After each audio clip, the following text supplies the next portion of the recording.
गुरु और टीचर में बहुत फ़र्क है।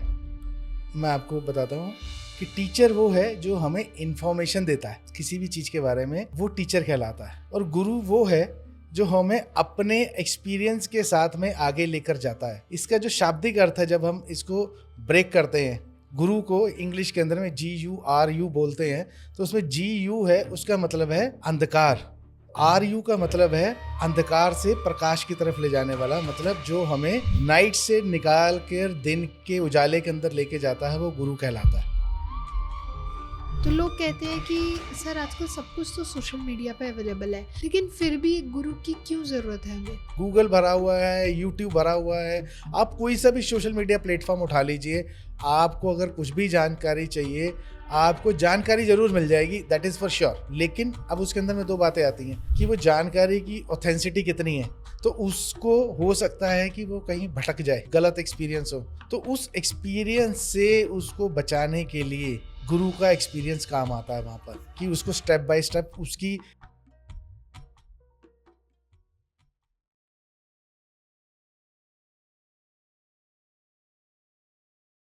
आजकल हर जगह हीलिंग की बात होती है, मेडिटेशन की बात होती है कुंडलिनी जागरण की, चक्रास की और बहुत अलग अलग सिस्टम्स की। तो बात करते हैं कि जब कोई गुरु से दीक्षा लेता है, इनिशिएशन लेता है, तो क्या उसकी लाइफ में चेंजेस आते हैं? कहते हैं गुरु दीक्षा का जो परंपरा है वो बहुत सालों से चलती आई है। क्यों है? वैसे तो लोग कहते हैं कि बुक्स में, सोशल मीडिया पे, इंटरनेट पे आपको सब कुछ अवेलेबल है, लेकिन फिर भी एक गुरु, एक टीचर की क्या जिम्मेदारी होती है, क्या रिस्पॉन्सिबिलिटी है, क्यों इतने इम्पोर्टेंट होते हैं कोई गुरु? तो आज हम जानेंगे गुरु की इम्पोर्टेंस, उनकी रिस्पॉन्सिबिलिटीज़ के बारे में, कि जब कोई स्टूडेंट उनसे इनिशिएशन लेता है तो उसकी लाइफ में क्या क्या चेंजेस आते हैं जो उसके गुरु की वजह से होते हैं, और कैसे एक गुरु अपने स्टूडेंट्स का हाथ पकड़ के उनको पूरी लाइफ में सारी ग्रोथ, सारा सक्सेस दिलाता है। तो welcome to an another podcast with Awaken by Sartaj. तो चलिए सर से ही बात करी जाए और जानते हैं गुरु की इम्पोर्टेंस के बारे में। वेलकम सर, कैसे हैं आप? मैं ठीक हूँ ज्योति जी, आप कैसी हैं? मैं भी बहुत बढ़िया हूँ सर। और आज का जो टॉपिक है वो बहुत ज़्यादा अच्छा है, इम्पोर्टेंस है, क्योंकि बहुत सारे ऐसे लोग हैं जो गुरु की इतनी इम्पोर्टेंस को नहीं समझते। लोग कहते हैं हर चीज़ तो अवेलेबल है, लेकिन फिर भी मैं एक टीचर के पास ही क्यों जाऊँ? तो सबसे पहले हम वहीं से स्टार्ट करते हैं, क्योंकि गुरु पूर्णिमा आ रही है, एक टीचर का दिन आ रहा है, गुरु का दिन आ रहा है। तो क्या है इम्पोर्टेंस एक गुरु की? ज्योति जी, मैं है ना, इसको शुरू करने से पहले एक चीज ऐड करना चाहता हूँ। गुरु और टीचर के अंदर में फर्क है। इन जनरल सेंस के अंदर में हम लोग बोल देते हैं कि गुरु और टीचर एक ही है, लेकिन गुरु और टीचर में बहुत फर्क है। कैसे? मैं आपको बताता हूँ कि टीचर वो है जो हमें इंफॉर्मेशन देता है, ओके। किसी भी चीज के बारे में इंफॉर्मेशन देता है, वो टीचर कहलाता है। और गुरु वो है जो हमें अपने एक्सपीरियंस के साथ में आगे लेकर जाता है। इसका जो शाब्दिक अर्थ है, जब हम इसको ब्रेक करते हैं, संधि विच्छेद जिसको हिंदी में बोलते हैं, और इसको दो पार्ट्स के अंदर में अगर हम इसको समझते हैं, टू अंडरस्टैंड दिस क्लियरली, जैसे गुरु को इंग्लिश के अंदर में GURU बोलते हैं, तो उसमें GU है, उसका मतलब है अंधकार, रात्रि, नाइट, ठीक है। और RU का मतलब है अंधकार से प्रकाश की तरफ ले जाने वाला, मतलब जो हमें नाइट से निकाल कर दिन के उजाले के अंदर लेके जाता है, वो गुरु कहलाता है। अब जैसे मैंने आपको पहले भी बताया था कि टीचर वर्सेस गुरु आजकल बहुत कॉमन हो गया कि उसको टीचर ही बुला दिया जाता है। एग्जैक्टली। लेकिन जो स्कूल में हमें पढ़ाता है वो टीचर है, जो हमें कोई चीज के बारे में बता रहा है, इंफॉर्मेशन दे रहा है, वो हमारा टीचर है। लेकिन जब गुरु की बात करते हैं तो गुरु वो है जो हमें एक चीज के बारे में बता रहा है, उसके साथ में अपने अनुभव शेयर कर रहा है, कि जब वो मैं उनको किसी चीज के अंदर में इनिशिएट कर रहा हूँ या कुछ भी उनको बता रहा हूँ मैं, तो उसके साथ साथ मैं अपने एक्सपीरियंस भी उनके साथ शेयर करूँगा और उनको बताता चला जाऊँगा हर स्टेप पे, अभी ऐसा होगा, अभी ऐसा होगा, आपको ऐसी फीलिंग हो सकती है या थोड़ी सी अलग फीलिंग हो सकती है, लेकिन it will be similar to this only. तो वो गुरु कहलाता है, जो आगे जाके आपके भविष्य के आयाम के बारे में बात करता है, आपके बारे में बात करता है, और आपके पूरे इकोसिस्टम को बोलेंगे कि एक है ना वे क्रिएट करता है जिसके लिए, तो वो गुरु कहलाता है। ओके, तो मतलब हम कह सकते हैं गुरु आपकी पूरी लाइफ में गाइडेंस करने के लिए आते हैं। गुरु आपको गाइड करते हैं, एक सही पाथ पर लेके जाते हैं, जो भी हर्डल्स आ रही है उसको कहीं ना कहीं ओवरकम कराने के लिए हमें हेल्प करते हैं। हाँ सी है ना, इसको थोड़ा सा और मैं एलैबोरेट करूंगा आपके स्टेटमेंट को, कि गुरु का किसी की लाइफ में आना ये अपने आप में एक बड़ी घटना है। अच्छा। हाँ, क्योंकि ये ऐसा नहीं है कि आप मार्केट में गए और गुरु ले आए। वैसे तो मार्केट के अंदर में बहुत चीज़ें अवेलेबल हैं और गुरु भी आज के दिन में बहुत अवेलेबल है। सोशल मीडिया के अंदर में भरमार है और वैसे भी अपने आसपास में भी देखेंगे तो भरमार है। बिल्कुल सही। लेकिन एक्चुअली में ऐसा नहीं है। अगर आप एक गुरु की खोज करना चाह रहे हैं तो उसके अंदर में आपको अपने आप की जो तैयारी है ना वो करनी पड़ेगी। और जो अभी आपने जैसे बोला कि जो गुरु है वो एक हमारा आने वाली लाइफ का पाथ डिसाइड करता है। जब हम इस रास्ते पे चलना शुरू करते हैं, गुरु सिर्फ अध्यात्म तक सीमित नहीं है, लिमिट नहीं है उसकी, वो आपकी पूरी लाइफ के ऊपर में उसका इम्पैक्ट रहता है जब आप इस क्षेत्र के अंदर में आना शुरू करते हैं। ओके तो वो गुरु है। ओके, तो लोग कहते हैं कि सर आजकल सब कुछ तो सोशल मीडिया पे अवेलेबल है, लेकिन फिर भी एक गुरु की क्यों ज़रूरत है हमें? देखिए, ये अभी जैसे मैंने आपको अभी पहले बताया ना कि जानकारी आज के दिन में सब अवेलेबल है। एग्जैक्टली। सोशल मीडिया भरा हुआ है उससे, गूगल भरा हुआ है। गूगल भरा हुआ है, यूट्यूब भरा हुआ है। आप कोई सा भी सोशल मीडिया प्लेटफॉर्म उठा लीजिए, आपको अगर कुछ भी जानकारी चाहिए, आपको जानकारी जरूर मिल जाएगी, that is for sure. Exactly. जानकारी मिलेगी। लेकिन अब उसके अंदर में दो बातें आती हैं कि वो जानकारी की ऑथेंसिटी कितनी है, एक चीज, प्लस जानकारी तो मैंने ले ली लेकिन वो जानकारी सिर्फ लिमिटेड जानकारी है, उसके साथ में मेरे अपने एक्सपीरियंस ऐड नहीं है। जब मेरे अपने एक्सपीरियंस ऐड नहीं है, जब मेरी उस जानकारी को या किसी की भी जानकारी को कोई सोशल मीडिया से एक्सट्रैक्ट करता है तो उसको एक लिमिटेड जानकारी मिल रही है। बिल्कुल सही। अब वो अगर मेरी या किसी की लिमिटेड जानकारी के ऊपर ही अगर वो कुछ करना शुरू कर देता है तो उसको हो सकता है कि वो कहीं भटक जाए या किसी और लाइन में चला जाए या उसको कुछ और गलत एक्सपीरियंस हो।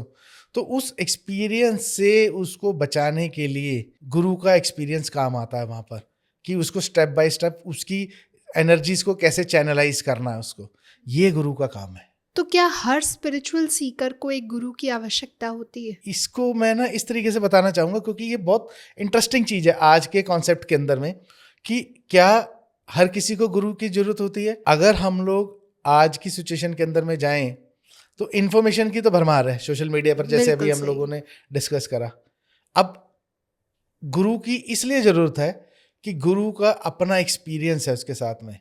अब अगर मैं अपनी बात करूं, मैं पिछले 25 साल से इस फील्ड के साथ में जुड़ा हुआ हूँ। मैंने अलग अलग क्षेत्र के अंदर में मैंने एक्सपीरियंस करे। मैंने भक्ति से शुरू करा, भक्ति मार्ग से 2003-2004 के आसपास में, और भक्ति से मैं मंत्र में आया, मंत्र से फिर मैं यंत्र में आया, यंत्र के बाद मैं तंत्र में आया, क्रिया योग में आया, पराशक्ति मैंने समझा। तो मैंने ये 23 से 25 साल के अंदर में मैंने ये सब चीज़ें लर्न करी, समझी कि अगर मैं ये करता हूँ तो इसके क्या होगा, कैसे एक्सपीरियंस होंगे, मेरे को किस तरीके के अनुभव होंगे, कितने टाइम के बाद होने शुरू होंगे, उसको चैनलाइज कैसे करना। तो मैं अपने एक्सपीरियंस से अपने किसी भी उसको जो मेरे पास आ रहे हैं उनको बता सकता हूँ मैं। लेकिन अगर कोई वही इन्फॉर्मेशन को सिर्फ सोशल मीडिया से एक्सट्रैक्ट करके और उसके ऊपर में काम करना शुरू करता है तो उसको नहीं पता कि नेक्स्ट स्टेप में उसके साथ क्या होने वाला है या किस तरीके का होने वाला है, तो उसके लिए उसको क्या तैयारी करनी है या किस तरीके से अपने आप को प्रिपेयर करना है। तो वहीं पर गुरु की ज़रूरत महसूस होती है कि हाँ, कोई गाइड करने वाला उनको चाहिए, कोई उनको एक्सपीरियंस शेयर करने वाला चाहिए जिसको कि पता है कि स्टेप बाय स्टेप हमें इस पे आगे कैसे बढ़ना है। जी, तब गुरु की ज़रूरत होती है। बिल्कुल सही। तो सर अब नेक्स्ट सवाल जो मेरा सबसे ज़्यादा कॉमन हमारी ऑडियंस भी जानना चाहती है कि दीक्षा क्या होती है?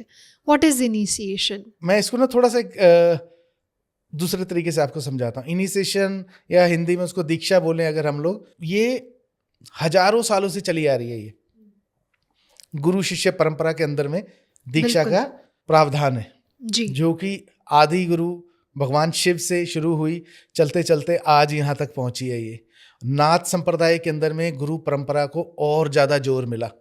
तो जब हम गुरु शिष्य परंपरा के अंदर में बात करते हैं, आपने पिक्चरों के अंदर में भी देखा होगा कभी कभी, या पुरानी जो पिक्चर्स बनती थी या स्टोरीज होती थी कि कोई गुरु हैं, वो है ना, उनके पास में कुछ लोग उनके चेले रहते हैं, लेकिन वो एक्चुअली में उनके चेले नहीं है, उनसे दीक्षा लेने के लिए आए हैं।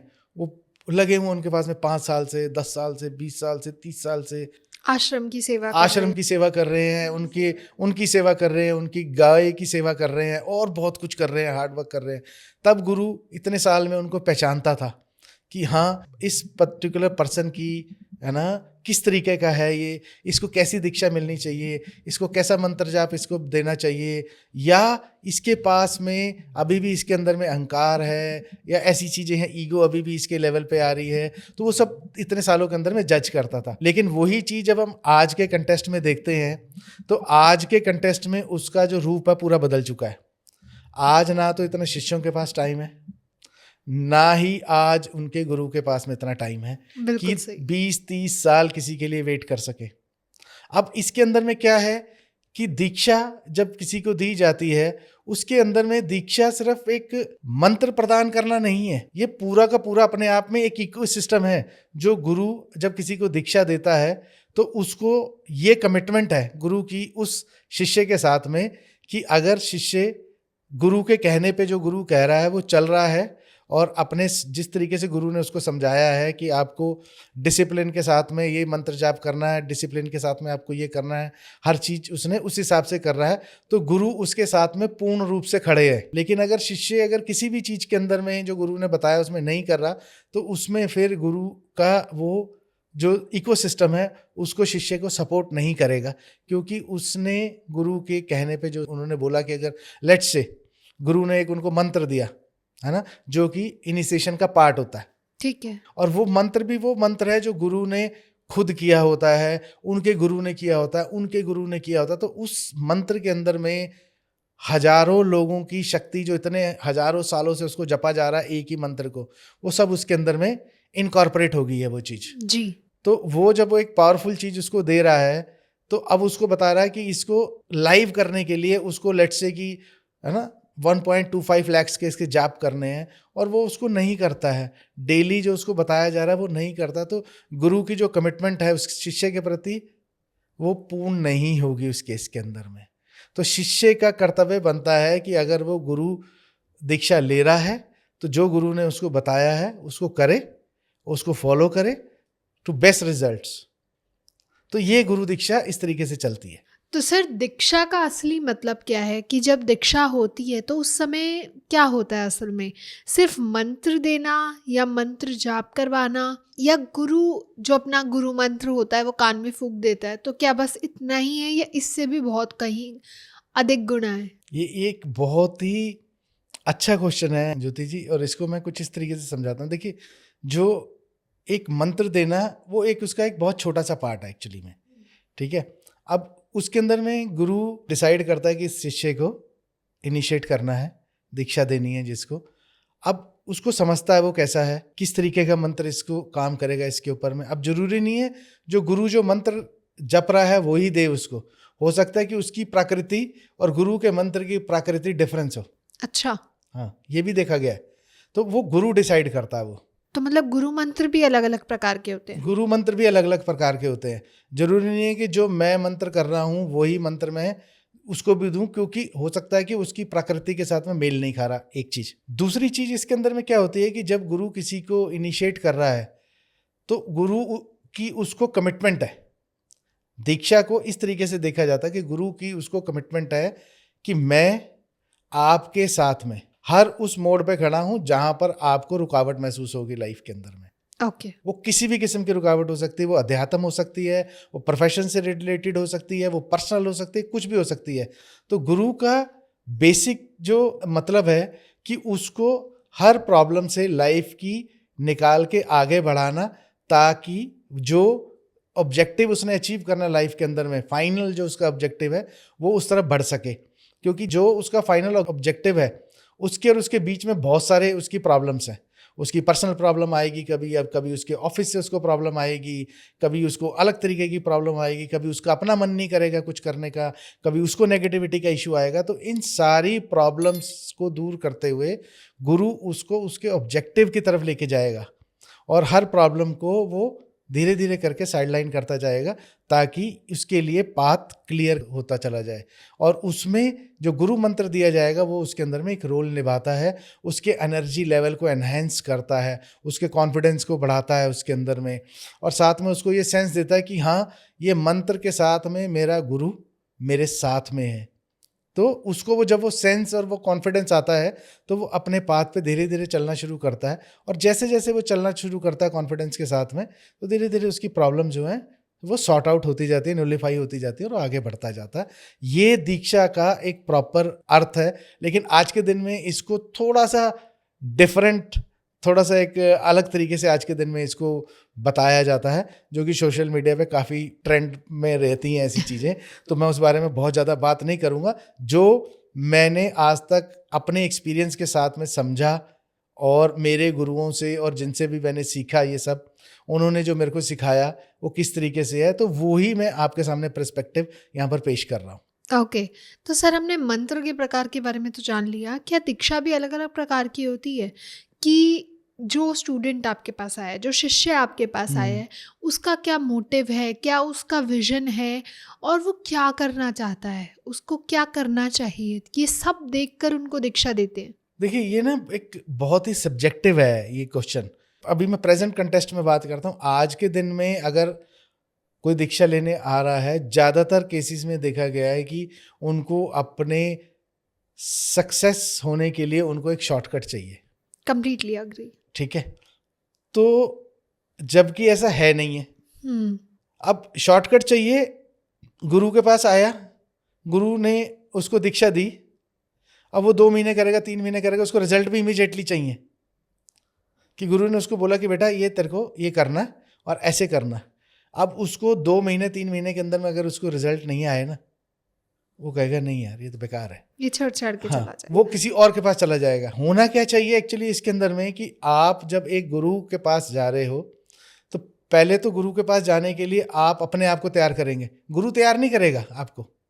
आप गुरु के पास आएंगे, आपने अपनी विलिंगनेस दी, क्योंकि अब वो पुराने वाले समय नहीं रहे जैसे हमने पहले बात करी थी कि आपने एक गुरु के पास गए, आपने अपनी विलिंगनेस शो करी कि मैं ये करना चाहता हूँ, गुरु ने आपको दीक्षा दे दी उसके ऊपर में, ठीक है, और आपने शुरू कर दिया। लेकिन आपके जो मोटिव्स हैं कि आप चाह रहे हो कि मेरे जी शॉर्टकट में काम हो जाए, क्योंकि ये एआई वाला सिस्टम नहीं है इसके अंदर में, ये आपको काम करना ही पड़ेगा, इसमें कोई शॉर्टकट नहीं। गुरु फैसिलिटेट करेगा आपको सपोर्ट करेगा उसके अंदर में। जब आप अपना फुल फेथ गुरु के ऊपर डालेंगे कि नहीं आप जो कह रहे हैं मैं उसको करूँगा, तो गुरु के ऊपर में आपने अपना फेथ दिया, गुरु आपको फैसिलिटेट करेगा आगे बढ़ने के लिए, आपके अंधकार को दूर करेगा, आपके भीतर के उन चीज़ों को वो एक्टिवेट करेगा जो सोई हुई चीज़ें आपके अंदर में। हम सब शक्तिमान हैं, आप प्लीज़ ये समझिए इस बात को। अच्छा। मैं इसको इस तरीके से बोलना चाहूँगा, रामायण में हम छोटे होते थे, रामायण देखते थे, उसके अंदर में जामवंत जो हैं वो हनुमान जी को बोलते हैं कि हनुमान जी टाइम आ गया है, अपनी शक्तियों को पहचानिए। तो वैसे ही हम सबके अंदर में बहुत सारी शक्तियाँ हैं अंदर। अब जब आप गुरु के पास जाते हैं तो गुरु आपको अपने एक्सपीरियंस से उन आपकी जो शक्तियां हैं जो अंदर सो रही हैं उसको वो एक्टिवेट करता है, वो उसको, और या आपको बताता है कि किस तरीके से एक्टिवेट होंगी वो, कि आपको गुरु मंत्र दिया है, आप इसको करेंगे, इतने टाइम तक आप इसको करेंगे, इतने जाप करेंगे तो आपके अंदर में एक शक्तियां घटित होनी शुरू होंगी धीरे धीरे से, बहुत धीरे। ऐसा नहीं है कि आपने करा और एकदम से है ना इंस्टेंट आपको टाइम बॉम्ब की तरीके से है ना शक्तियां आ गई, ऐसा नहीं होगा कभी भी। वो बहुत स्लो प्रोसेस है, धीरे धीरे होगा, वो भी तब जब आप पूरे कंसंट्रेशन के साथ में गुरु के पूरे है ना आपका भरोसा उसके साथ में उसको जब आप करेंगे तो धीरे धीरे वो शक्तियां प्रकट होनी शुरू होंगी। धीरे धीरे आपको महसूस होना शुरू होगा कि शायद आपको इंट्यूशन होने लगती है, सामने वाला जब आता है आपसे ये बात करने आ रहा है या ये बंदा आपको याद कर रहा है तो आप उसको फ़ोन करते हैं, और बहुत सारी शक्तियाँ जो धीरे धीरे जागृत होनी शुरू होती हैं। तो ये प्रोसेस है, this is the defined process. आप अगर शॉर्टकट में उसको करेंगे तो कुछ नहीं होगा उसके अंदर में। एग्जैक्टली लोग समझते ये है कि तंत्र का मतलब ये है कि instant results like instant noodles. हाँ, वो भी इसलिए कि आज के दिन में क्या हो गया कि हम लोग ना बहुत ज़्यादा डूइंग मोड के अंदर में हर वक्त कुछ ना कुछ कर रहे हैं। जब हम शांत होंगे, धीरे धीरे जब शांत होंगे ना हम, जितनी भी हीलिंग्स है, जितनी भी शक्तियाँ आप देखेंगे, जितने भी जो गुरुज हैं, जो जेन्युइन गुरुज हैं, वो जब भी अगर आपको कुछ करेंगे सबसे पहले बोलेंगे बेटा शांत हो जा, अंदर को अपने शांत कर। तो जब आप अंदर से शांत होंगे, आप अपने आइज़ को जब कंट्रोल कर लेंगे धीरे धीरे करके कि बहुत ज़्यादा भटक नहीं रही हैं। कुछ लोग होते हैं ना बहुत ज़्यादा उनकी आइज़ भटक रही, जितनी आइज़ भटक रही हैं उतने ज़्यादा वो भी भटके हुए हैं। दिस इज़ व्हाट हम लोग इससे इसको देखते हैं।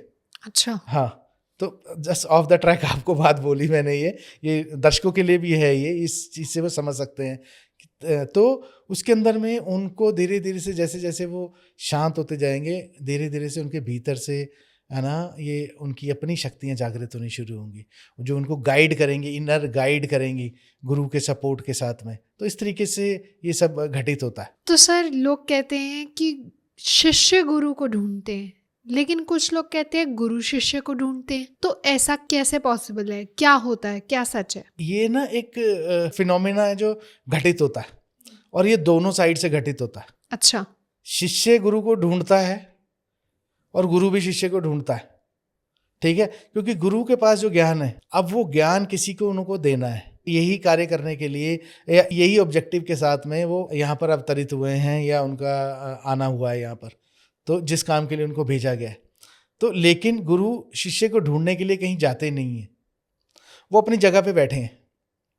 जब शिष्य अपने गुरु को ढूंढना शुरू करता है तो धीरे धीरे धीरे धीरे वो बहुत सारे गुरुओं से मिलता है और बहुत सारे सत्संग में जाता है, बहुत सारे गुरुओं को ऑब्जर्व करता है, जहाँ पर आके उसकी एनर्जी किसी गुरु के साथ में जुड़ती है और जहाँ पर आके उसको एक ब्लिसफुल फीलिंग आती है, नॉर्मली शिष्य वहीं पर दीक्षित होता है। ये प्रोसेस है, ये अपने आप घटित होता है। इसके लिए आपको कुछ करना नहीं है कि मेरे को कि जी इसी गुरु से दीक्षा लेनी है, मेरे को उसी से लेनी है। आप बहुत सारे गुरुओं से दीक्षा ले सकते हैं, इसमें कोई दो राय नहीं है, लेकिन आपका जो पहला गुरु होता है लाइफ के अंदर में, वो अपने आप घटित होता है। आप गुरु को नहीं चुनते हैं, गुरु आपको नहीं चुनता, आपकी एनर्जीज डिसाइड करती हैं दोनों की। कि अब मैं लेट्स से फॉर एग्जांपल मैं एक गुरु की खोज में हूँ कि मेरे को एक गुरु चाहिए, that's the first Guru of my life.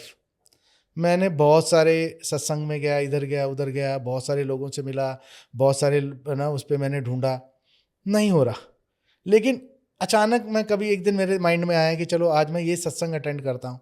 तो वहाँ जो गुरुजी बैठे थे, this for example, this is not my story, I am just telling, कि आपको वहाँ जाके लगा कि नहीं यार इस गुरु के साथ में मेरी एनर्जी मेल खा रही, जो ये कह रहा है मेरे को समझ में आ रही है, ये चीज़ ये मैं अंडरस्टैंड कर रहा हूँ इस चीज़ को, और बिना किसी क्वेश्चन के मैं इसको अंडरस्टैंड कर रहा हूँ। मेरे क्वेश्चन नहीं आ रहे हैं उस पर, मेरी जो इनर है उसको एक्सेप्ट कर रही है। तो दैट मीन्स कि दिस द प्लेस मेरे लिए है। मैं बार बार वहाँ जाऊँगा, एक बारी जाऊँगा, दो बारी जाऊँगा, तीन बारी जाऊँगा, एक दिन मैं गुरु को अप्रोच करूँगा कि मेरे को आपसे दीक्षित होना। अब गुरु डिसाइड करेंगे इस बारे में कि वो आपको दीक्षित करेंगे नहीं करेंगे। आपने अपनी मंशा जाहिर करी, गुरु विल ट्रैक यू नाउ कि एनर्जीज मेल खा रही हैं नहीं खा रही हैं, आप कौन हैं, कहाँ से आए हैं। गुरु आपकी बैक एंड यात्रा चेक करेगा पूरी, और जब वो कंप्लीट हो जाएगी, एनर्जीज आपस में मर्ज होंगी, तो आपकी दीक्षा हैपन होगी। This is the process. मतलब कोई भी शिष्य गुरु के पास जाता है तो ऐसा नहीं कि हर शिष्य को दीक्षा मिल जाती है। नहीं, दीक्षा मिल जाएगी। नॉर्मली जो पहले गुरु की बात कर रहा हूँ मैं, जो आपका लाइफ का पहला गुरु होगा, पहले गुरु से दीक्षा जो मिलेगी ना आपको, वो इसी तरीके से मिलेगी। उसके बाद में धीरे धीरे करके जो पहला गुरु होगा ना, वो जैसे स्कूल का प्रिंसिपल होता है ना, वो प्रिंसिपल है। आप स्कूल हो, ये उसका प्रिंसिपल है। ये आपकी लाइफ के पाथ को चार्ट आउट करेगा ये पूरा, कि आपको ऑब्जेक्टिव पे ऐसे ऐसे बढ़ना है।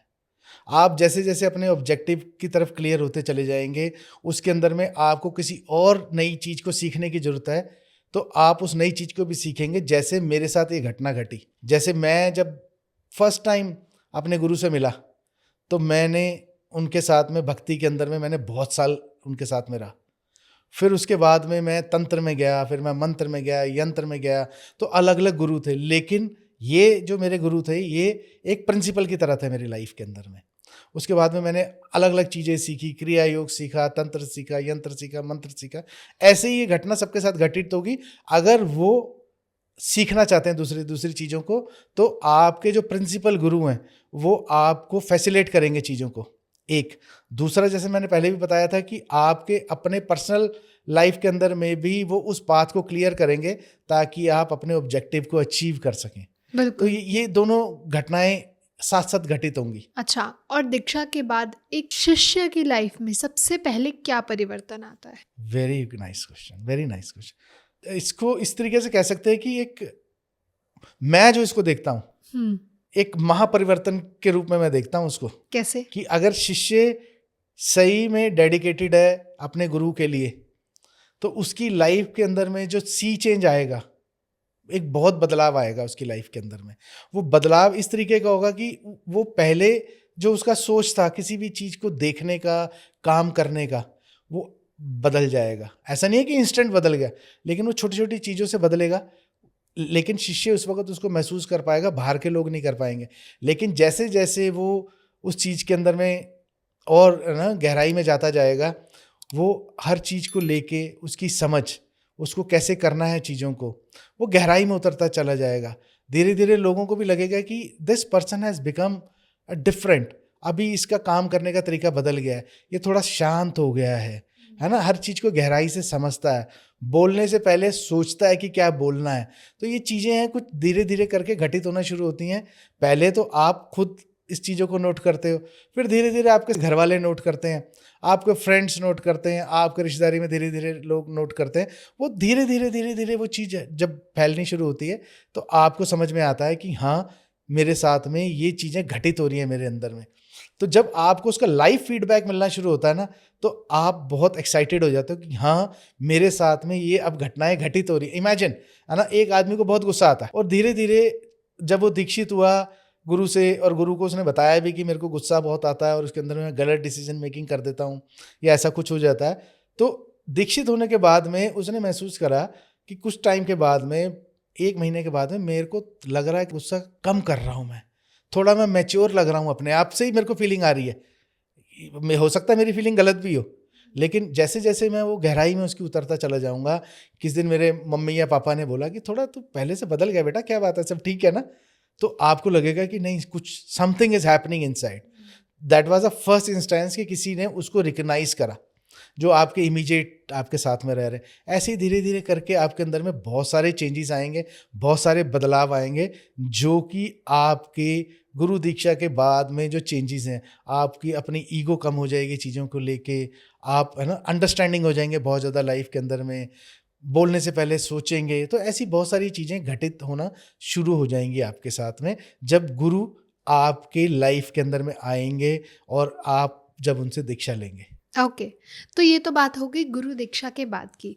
लेकिन गुरु दीक्षा से पहले क्या कोई शिष्य को कोई तैयारी करने की ज़रूरत होती है? बिल्कुल तैयारी करने की जरूरत है। मैंने जैसे पहले भी बताया कि इसके अंदर में गुरु को कुछ नहीं करना, गुरु को तैयारी नहीं करनी है, तैयारी करनी है शिष्य को। कि पहली बात, शिष्य बनने के लिए जो सबसे ज़रूरी है ना, उसको जो तैयारी करनी है, उसको अपनी ईगो को साइडलाइन करना पड़ेगा। क्योंकि गुरु कभी भी वो काम नहीं करेगा उसको प्लीज़ करने का। गुरु वो काम करेगा जो उसके लिए ठीक है, बिल्कुल। उसकी ईगो को बूस्ट करने के लिए नहीं करेगा। अगर शिष्य के अंदर में ईगो है और वो चाह रहा है कि मैं गुरु दीक्षा ले लूं और उसकी ईगो लेवल वही है, तो मैं उसको रिकमेंड नहीं करूंगा कि वो गुरु दीक्षा ले। अच्छा। पहले वो थोड़ा अपने ऊपर काम करे, अपने गुस्से को थोड़ा कंट्रोल करे। क्योंकि क्या है कि आपकी ईगो हर्ट हुई, आपको गुस्सा आएगा, आप सामने वाले को कुछ भी बोल देंगे। तो ऐसा नहीं है। तो इसलिए आपको अपनी तैयारी करनी पड़ेगी, आपको अपना देखना पड़ेगा कि मेरी एनर्जी, जैसे मैंने आपको पहले भी एक्सप्लेन करा था कि मेरी एनर्जीज किसके साथ में अंडरस्टैंडिंग हो रही है, मेरे साथ हो रही है, किसी और के साथ हो रही है, किसी और के साथ हो रही है। क्या वो गुरु जो अपना जो प्रवचन दे रहे हैं, क्या वो मेरे को समझ में आता है? क्या मेरी बॉडी, क्या मेरा इनर उसके साथ में जेल करता है उन चीज़ों के साथ में? क्या मैं अपनी ईगो को कंट्रोल कर सकता हूँ? क्या मैं अपने गुस्से को कंट्रोल कर सकता हूँ? तो ये बहुत सारी तैयारियां हैं जो आपको करनी पड़ती हैं एक गुरु से दीक्षा लेने के लिए, क्योंकि जैसे मैंने पहले बोला, दोबारा रिपीट कर रहा हूँ कि गुरु आपको कभी भी प्लीज करने के लिए कोई काम नहीं करेगा। वो आपकी हर उस चीज के ऊपर में हैमरिंग करेगा, आपकी जो कि आपको आने वाले जीवन के अंदर में प्रॉब्लम देने वाली है। सबसे पहले वो आपके ईगो के ऊपर ही हैमरिंग करेगा। तो hammering will be done on your ego first, क्योंकि जब तक आपका ईगो शटर नहीं होगा तब तक आपको क्लैरिटी नहीं आएगी। एग्जैक्टली आपके हर एक बैड हैबिट्स कह सकते हैं या बैड एट्रीब्यूट्स जो कहीं ना कहीं आपको नेगेटिवली इम्पैक्ट करते हैं, वो उनको धीरे धीरे कम करके शैटर करने का ट्राई करेक्ट करेक्ट। तो धीरे धीरे करके वो चीज़ें होंगी। तो आपको लेट्स से कि समवन प्लान कि नहीं मेरे को गुरु दीक्षा लेनी है, तो मेरा सजेशन है उन सब लोगों को कि आप अपनी तैयारी कीजिए। क्योंकि गुरु से दीक्षा लेने के बाद में और आप बोले कि नहीं कोई रिजल्ट नहीं आ रहे हैं इसके, तो आपने खुद की तो तैयारी करी नहीं है। आप खुद अंधकार के अंदर में हैं और आपने कोई तैयारी नहीं करी है। तो आप सिर्फ गुरु से एक्सपेक्ट मत करें ये चीज़ कि गुरु, आपने दीक्षा ले लिया, गुरु धारण कर लिया है तो अब आपको वो है ना एकदम से आपको चमका देगा। नहीं, आपको खुद की भी तैयारी करनी पड़ेगी और गुरु धीरे धीरे से आपको उसमें से बाहर लेके जाएगा और आप महसूस करेंगे।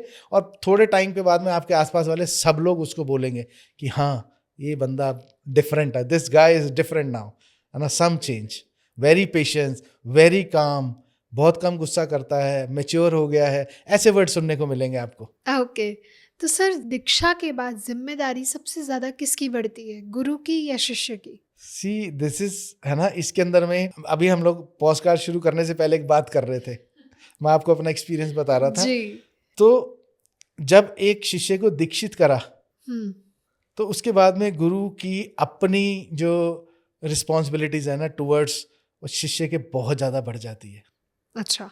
कि आपने उसका ध्यान आपके दिमाग में चल रहा है कि नहीं यार ये क्या कर रहा है, ये क्या कर रहा है, ये क्या कर रहा है। आज के दिन में मैं अगर अपनी बात करूं, मैं अपना फ़ोन, अभी जैसे हम लोग अभी देख रहे थे, मैं अपना फ़ोन ऑफ नहीं कर सकता हूं कि फ़ोन ऑफ करते ही है ना वो हड़कम सा मच जाएगा कि फ़ोन ऑफ हो गया है, क्या हो गया है। तो हम लोगों को जब दीक्षा देते हैं किसी भी, उसको कोई भी गुरु जब अपने किसी को भी इनिशिएट कर रहा है अपने साथ में, तो उसकी रिस्पॉन्सिबिलिटी उस शिष्य के प्रति कई गुना बढ़ जाती है, जो कि पहले नहीं होती है। क्योंकि अब वो उसकी जो भी आध्यात्मिक उन्नति होनी है लाइफ के अंदर में, और भी उसके जो भी एस्पेक्ट है चेंज होने हैं, उसके अंदर में गुरु बहुत इंपॉर्टेंट रोल प्ले करने वाला है। तो उस चीज़ को लेके गुरु की रिस्पॉन्सिबिलिटी बहुत ज़्यादा बढ़ जाती है किसी भी शिष्य के प्रति जो उसके लिए डेडिकेटेड है। बिल्कुल। कुछ लोग कहते हैं कि दीक्षा मिलने के बाद ही हम लोगों को शक्तियाँ मिल जाती हैं, सिद्धियाँ मिल जाती हैं, तो इस मिथ को आप कैसे समझाना चाहेंगे? ये आज के दिन में ना सबसे मोस्ट ट्रेंडिंग शायद मेरे ख्याल से एग्जैक्टली मिथ है। सोशल मीडिया पे ये जो चल रहा है, जो कि एक है ना गुरु से दीक्षा ले लो और उनसे शक्तिपात करा लो और उसके बाद में सिद्धियां आपके दौड़ती चली आएंगी, आपके पास चिपक चिपक के आपके साथ में बैठेंगी। तो ऐसा नहीं है, ऐसा बिल्कुल नहीं होता। आपको मेहनत पूरी करनी पड़ेगी। मेहनत तो करनी पड़ेगी, लेकिन गुरु जो आपको दीक्षा दे रहा है वो आपके अंदर की सोई हुई शक्तियों को जगाने के लिए है। ठीक है, तो आपके अंदर जो शक्तियां हैं उसको जागृत करने के लिए गुरु दीक्षा दी जाती है ट्रू सेंस के अंदर में। जो दूसरा आप बोल रही हैं कि इसके अंदर में सिद्धियां मिलेंगी, सब मिलेगा, वो जो सिद्धियां हैं वो मिलेंगी आपको। आपकी शक्तियां जब जागृत होंगी तो वो आपकी सिद्धियां ही हैं जो आपको मिल रही हैं। बिल्कुल सही। बाहर से कुछ नहीं मिलेगा आपको, जो भी मिलेगा आपको अपने से, आपके अंदर से मिलेगा। बाहर से कोई शक्ति नहीं आने वाली है। एक ये आज मैं एक मिथ क्लियर कर देता हूँ कि जो मैंने बहुत ज़्यादा देखता हूँ कि है ना कि सोशल मीडिया के अंदर में ये पाया गया है कि बाहर से कोई शक्ति आएगी। बाहर से हमारे अंदर कोई शक्ति नहीं आएगी। जो भी शक्तियाँ हैं हमारे अंदर मौजूद हैं। और गुरु क्या करता है कि जब आपको दीक्षित करता है, इनिशिएट करता है, तो आपको उस रास्ते पे डालता है कि आप अपने अंदर की शक्तियों को जागृत करें, उसको आप एक्टिवेट करें अपनी शक्तियों को। तो जैसे जैसे आप गुरु के दिखाए हुए मार्ग पे चलते हैं, जो पाथ उसने आपके लिए डिफाइन करा उस पे चलते हैं, जो वो गुरु बता रहा है कि किस तरीके से करना है, तो आप धीरे धीरे महसूस करेंगे कि आपके अंदर में बहुत स्लोली चेंजेस हो रहे हैं। आपके पास में धीरे धीरे आपके अंदर में शक्तियाँ आ रही हैं। जैसे मैंने पहले भी बताया, साइकिक पावर बढ़ेगी, आपकी इंट्यूशंस बढ़ेंगी। कभी कभी ऐसा भी देखा गया है कि जब बहुत टाइम हो जाता है तो आप कुछ चीज़ बोल देते हैं, वो हो जाती है ना। एग्जैक्टली। आपने किसी को बोला, मन में सोचा कि इस बंदे का बहुत दिन हो गए फ़ोन नहीं आया, उसका फ़ोन आ जाएगा। तो धीरे धीरे ये शक्तियाँ हैपन होना शुरू होती हैं। फिर आप कुछ चाह रहे हैं, वो मिल गया आपको, और धीरे धीरे आपकी शक्तियाँ बढ़ेंगी। तो सब कुछ आपके इंटरनल में ही हैपन होगा और वही शक्तियाँ आपको डेवलप करेंगी आगे। बाहर से कुछ नहीं है इसके अंदर में। तो वो जो मिथ है जो कि बाहर से कोई शक्ति आएगी, वो बाहर की कोई शक्ति नहीं है, वो आपकी अपनी शक्ति है। गुरु उसी को एक्टिवेट करेंगे। तो दीक्षा का पर्पस क्या है? सिर्फ पावर्स पाना या फिर एक सही पाथ को मिलना, आपको सही ट्रू सेल्फ तक लेके जाना? देखिए, जो ट्रू सेंस में अगर इसकी मैं बात करूं, एक गुरु का जो रिस्पॉन्सिबिलिटी है, आपको एक राइट पाथ पे डालना, राइटस वे के अंदर में काम करना। क्या राइटस वे है, क्या रॉन्ग वे है किसी का, है ना, कि उसको समझाना। ये गुरु का रिस्पॉन्सिबिलिटी है कि ये काम करना है, किस तरीके से करना है, इसके क्या रिजल्ट्स होंगे और क्या रिजल्ट्स हमें चाहिए, वो डिफाइन करेगा उस चीज़ को। अब इसको हमने डिसाइड करना है कि जो गुरु ने हमें पाथ दिखाया है, हम उस पर चल के वो रिजल्ट लेना चाहते हैं या कोई दूसरा रिजल्ट लेना चाहते हैं। अगर आप कोई दूसरा रिजल्ट लेना चाहते हैं तो जो रिजल्ट आएगा, आप अपनी मर्जी से अगर चूज करते हैं, गुरु के दिखाए पाथ पे नहीं चलते हैं, then it will be your responsibility. अगर आप गुरु के दिखाए पाथ पे चल रहे हैं, जो उन्होंने डिफाइन करी हैं चीज़ें कि इसको इस तरीके से चलना है, तो गुरु की आपकी पूरी रिस्पॉन्सिबिलिटी है। इस तरीके से इसको हम लोग देखते हैं इसके अंदर में। कुछ लोग क्लेम करते हैं ऑनलाइन दीक्षा, ऑनलाइन इनिशिएशन, इंस्टेंट इनिशिएशन, तो इसको आप किस तरीके से देखते हैं? आज के दिन में अगर हम ऑनलाइन उसके ऊपर में देखते हैं हम लोग, तो ये हो रहा है और आज के दिन में ज़रूरी भी है। अच्छा। और पहले क्योंकि ऐसे साधन नहीं थे, आज के दिन में ऐसे साधन मौजूद हैं। अब मैं अगर कोई मुझसे दीक्षित होना चाहता है या इनिशिएट होना चाहता है, वो ऑनलाइन मेरे को देख रहा है, मेरे साथ कनेक्ट होना चाहता है और दुनिया के किसी दूसरे पार्ट में है या इंडिया के किसी है ना और पार्ट के अंदर में है, उसको आना जाना बहुत कुछ है उसके अंदर में। तो वो सारी चीज़ों को अगर हम कंसिडर करते हैं तो अक्रॉस द लाइन अगर हम ऑनलाइन बात करते हैं, पुराने टाइम में भी ऐसा होता था, आज भी होता है कि गुरु किसी को भी चाहते थे तो वो कितना भी दूर है तो उसको अपनी शक्तियों से देख सकते थे, उसको अपनी पावर दे सकते थे, सब कुछ कर सकते थे जी। तो ये सेम प्रोसेस उसी को आज ऑनलाइन का नाम है, उसी के साथ में है। तो मैं इसके पूरे फेवर में हूँ इसके ऑनलाइन के अंदर में, और मैं ऑनलाइन इनिशिएशन करता भी हूँ। अच्छा। मैं खुद से भी ऑनलाइन करता हूँ, इसके पूरे फेवर में हूँ मैं। लेकिन उसके अंदर में जो डिफाइंड प्रोसेस है किसी को इनिशिएट करने का, वो कम जरूर प्रोसेस पूरा होना चाहिए। अगर वो प्रोसेस पूरा नहीं हो रहा है, सिर्फ 2 मिनट के अंदर में आपने ऑनलाइन लिया और उसको आपने दीक्षित करा और आप नेक्स्ट पे चले गए, तो फिर उसका कोई पर्पस नहीं है। There is a process involve कि उसको आपने इनिशिएट करना है, वो प्रोसेस आपको करना ही करना है। जब आप उस प्रोसेस को कंप्लीट करेंगे तभी आप उसको दीक्षित कर पाएंगे। चलते चलते एक आखिरी सवाल कि अगर कोई आपसे जुड़ना चाहे, आपसे गुरु दीक्षा इनिशिएशन लेना चाहे, तो वो आपसे कैसे जुड़ सकता है? मेरे से जुड़ने के लिए बहुत सारे माध्यम आज के दिन में मौजूद है। जैसे मैंने पहले भी बताया कि there is plenty of communication channels are open to connect with me. One of them is they can go to YouTube, they can drop me message. मेरा मेल आईडी है, उस पर मेरा फ़ोन नंबर है, और जो उस फ़ोन पे मेरा व्हाट्सअप भी है, वो मेरे से व्हाट्सएप पे कनेक्ट कर सकते हैं। यूट्यूब, इंस्टा, किसी भी चैनल से मेरे साथ कनेक्ट कर सकते हैं मेरे से इनिशिएट होने के लिए, तो हम लोग उसके ऊपर में बात कर सकते हैं। डेफिनेटली। और हम आपका नंबर, आपकी डिटेल्स, ताकि लोग ज़्यादा भागा दौड़ी ज़्यादा ढूंढना ना पड़े, हम सारी डिटेल्स नीचे डिस्क्रिप्शन बॉक्स में भी डाल देंगे। Nice of you, so nice of you, thank you. Thank you so much sir, बहुत मज़ा आया आज आपसे बात करके, एंड आई होप हमारी ऑडियंस को भी मज़ा आया हो और वो भी जाने हो आज कि व्हाट इज़ इनिशिएशन, उनका रियल एसेंस क्या है, रियल मीनिंग क्या है। करेक्ट। और अगर आप लोगों को भी पसंद आया हो तो लाइक, कमेंट, शेयर करना ना भूलें। चैनल को ज़रूर सब्सक्राइब करें ताकि ऐसे ही और इन्फॉर्मेटिव वीडियोस हम आप लोगों के लिए टाइम टू टाइम बना पाएँ। साथ में ही अगर आप भी जानना चाहते हैं, इनिशिएशन लेना चाहते हैं या कोई भी क्वेरी है, तो आप या तो कमेंट सेक्शन में या नीचे दिए गए डिस्क्रिप्शन बॉक्स में जो डिटेल्स हैं, आप वहाँ कनेक्ट करके सर से सारी जानकारी प्राप्त कर सकते हैं। तब तक के लिए स्टे हैप्पी, स्टे सेफ। धन्यवाद। Thank you sir. Thank you Jyoti.